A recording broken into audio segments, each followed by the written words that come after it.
it's something that I'm really grateful to have got into the habit of doing. It really does make a big difference. Hello, welcome. In this video, I'm going to share 11 habits that have changed my life. I've really put these in place over the past year, and I think that some of them will benefit you, so maybe you could integrate some of these into your life.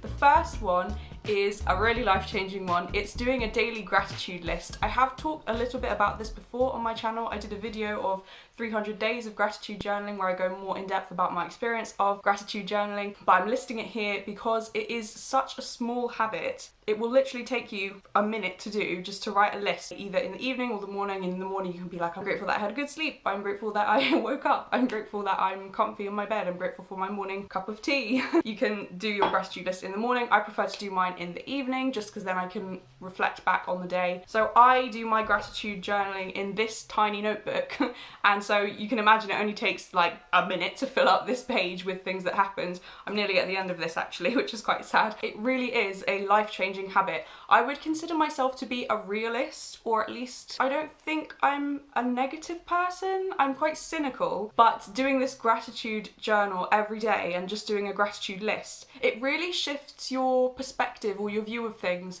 in a really subtle way where you're able to see the good in any situation and find just little things to be grateful for anywhere. It really does make a big difference. The next habit that I have developed in the past year is to be earnest and to lean into the fact that I am someone who cares a lot about everything. For a while, like, I thought that I cared too much and like I grew up hearing that I'm too sensitive. This is who I am. I do care a lot about silly things. I do use loads of exclamation marks when I'm texting someone. I do use loads of emojis. I am someone who wants to send you like a song if I think that you'll enjoy it, or send you like a funny meme, a photo like, oh look, my dog looks really cute today, or it's such a beautiful day, look at this, or look at these beautiful flowers. Like, I am someone who just wants to connect with people and be really earnest, and for a while I didn't think that that was a good thing and I thought that was something I needed to dial back, but just accepting that that's the way I am, that's really changed my life, because I'm like, well, if you think I'm too much or if you think I'm annoying, then I'm not for you. That's not a me problem. That's something to do with us connecting. The next habit that I've picked up, which is kind of linked to the one we just talked about, is I have learnt to be very direct with people. I don't really get when people ask a question and it's sort of, on the face of it, the question means one thing, but behind it is a whole other meaning. I don't like that, because I'm like, wait, I have to decipher what you want me to say when you're asking me this question. It's like when people ask, oh, how are you? And I'm like, I know you don't really want to know, like in a setting where it's just kind of like light and chit-chatty. If someone asks me, how are you? And I'm like, actually, I've been really dealing with some like existential dread, like that's not the answer that they're looking for. I appreciate it when people are direct with me, and so I've learnt, this is a habit that I'm trying to get into more and more, is to be direct with everyone else and say, particularly if something's been annoying me, to go up to that person and instead of stewing or assuming that they understand why something they've done has irritated me or why I was hurt by something they said, to be direct and go up to the person and be like, hey, just so you know, when you said that, I don't know if you intended it to be this way. Like, you can still couch things and like go speak in a kind of roundabout way that doesn't make it sound like, hey, I'm annoyed at what you said. You can still like be sensitive to it, but still get your point across and be like, hi, you said this and it really bothered me. I think it's really beneficial if you can learn to be direct and have those difficult conversations. I had one recently with my auntie where she said something and I was like, oh, I don't know if she meant it that way. I wasn't sure what the right thing to do was, but I was like, you know what, I'm going to go and say something. And it was just a really nice interaction. I say nice, it was difficult, like it's uncomfortable to go up to someone and be like, hey, that hurt me, why did you say that? We were then able to have a conversation about it, and she was like, I thought you were upset but I didn't know that. She was like, thank you for saying something and bringing it up, because then we were able to resolve it and it wasn't a problem at all. Being direct is so beneficial. It's definitely a habit that has changed my life. The next life-changing habit that I have picked up is to be creative every day. I love expressing myself creatively. I've talked about how creativity is a process of validating yourself and validating what you're feeling. I talked about it in my How to Validate Yourself in 3 Easy Steps video, so I will link that for you. But being creative, even for me, if it's just outlining a video that I want to do, or listing video ideas or video titles, writing a script for a short that I want to do, editing a video,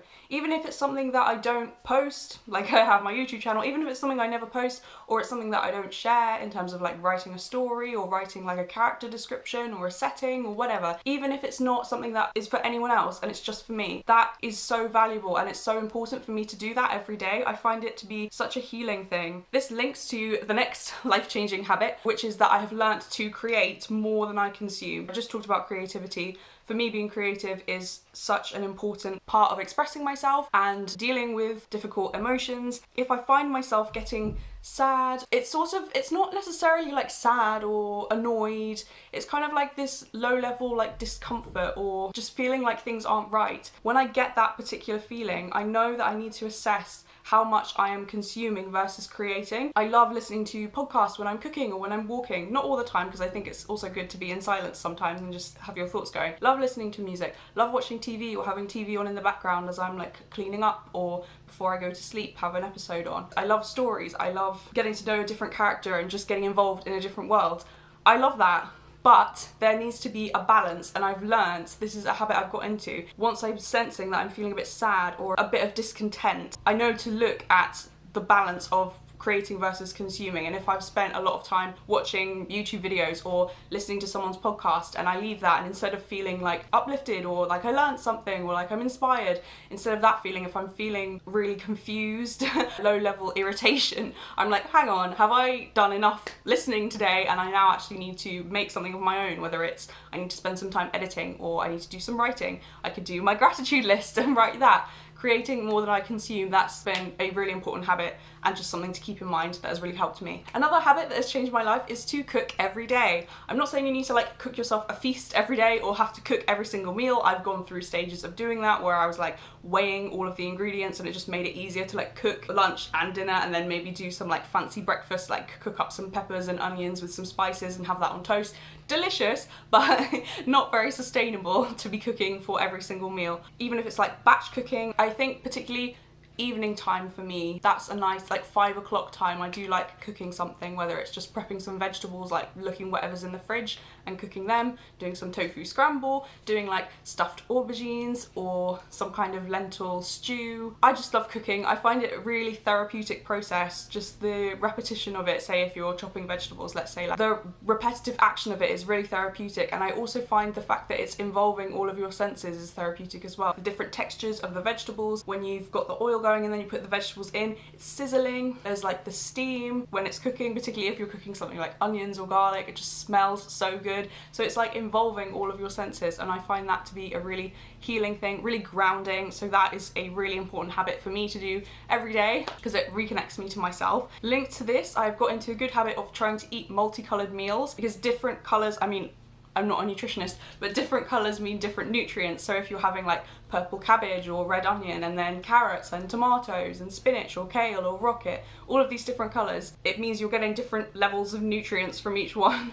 And more importantly for me, it also looks really nice and it just makes me really happy, and it's a really simple thing. Anytime I'm looking at a plate and I'm like, if I did stuffed aubergine or like lentil bolognese, that's like a lot of red, and I can be like, what can I put on the plate? And I'll be like, oh yes, let's have some coleslaw, so that's purple, or let's add some rocket. It's a small thing. I'm all about the little things, and so having a multicolored plate, just a little thing, a little habit that I've got into, which has really helped me. Another game-changing habit is to go for a walk in the morning every day. First thing I do when I get up, I have a big glass of water. This is now tea, but I have a big glass of water, and then I get dressed straight away and go for a walk with the dogs. This is a habit that I'm really grateful to have got into. It's coming up to a year that I started doing this, and it's been really interesting going to the same place every day, or most days going to the same place throughout all of the seasons now, because I've been doing it for a year. Seeing the changes, whether it's in the summer, the grass goes like all yellow and basically dies. Seeing the trees go from what they're like now, really green and fresh and vibrant,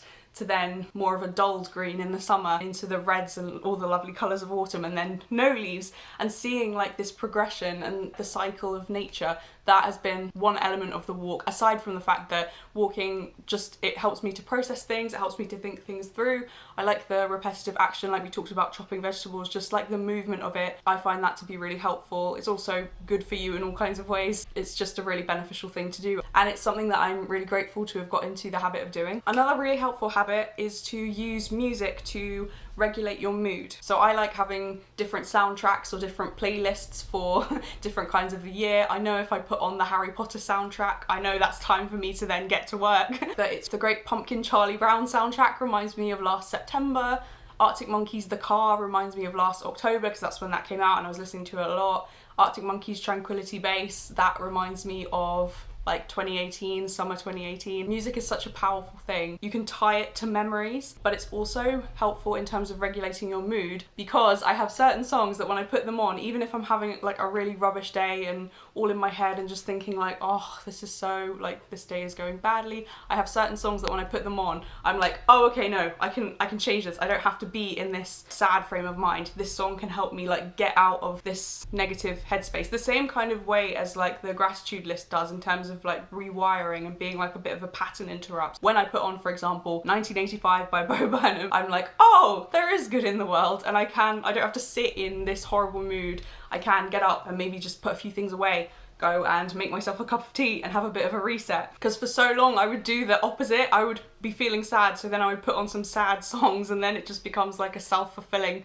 cycle. I do think it is sometimes helpful to put on some sad songs if you're feeling sad, because then it's like mirroring your emotions and you can process what you're feeling and be like, it's okay, and you can give yourself space that way to feel sad. But it's also important that I can put on a more upbeat song or a song that I know will just make me smile, and that can help me have a better day. Linked to the music, another really helpful habit is to dance 10 minutes every day. I got this from Everything Begins with Asking for Help. I think it was from that book, and he recommended just dancing for 10 minutes every day because it will lift your mood, and also because it gives you the chance then to put on some music you like and just listen to that. I try to do it every day, but there are some days where I forget, or it's just like there's too much going on. But whenever I do, I'm like, oh my gosh, I can't believe that I skipped days of doing this. It's such a mood boosting thing to do, and you just put music on loud and like just dance around. It's something that I'm so glad that I've got into the habit of doing. I started doing this probably, I think June last year is when I read that book, so that's when it popped into my head and I was like, I can give this a go. That's a really good habit that I'm glad that I read about, so I'm sharing it with you, and hopefully it can help you as well. Another helpful habit is to stop assuming things about people. So stop assuming that people have a certain opinion of you. Stop being like a mind reader and thinking the worst of yourself. This is about moving with confidence, and I'm not saying that I'm a really confident person, because I'm not. It's more about like giving yourself the benefit of the doubt, and instead of walking into a room and being like, oh hi, sorry, just kind of already apologizing for being there, to stop assuming that people are going to be like, why is she here, or what are you doing, or what do you want, and instead try and have a more positive view, or at least a neutral view. And this is a really helpful habit to like rewire the way you're thinking, the same way that we talked about with the gratitude list and with the dancing, the walk. All of these things are really small things that are just gonna change your perspective a bit and help you get out of any negative bubble you might be in. My outro got deleted again. This happened in the last video. If you enjoyed this video, I will leave on the screen my video how to actually stop caring what other people think of you, because that carries on with the last tip we talked about assuming other people's opinions of you. If you like this video, please give it a thumbs up and let me know what you think in the comments. If you want to see more from me, please subscribe. God bless, thank you for watching, and I will see you in the next one.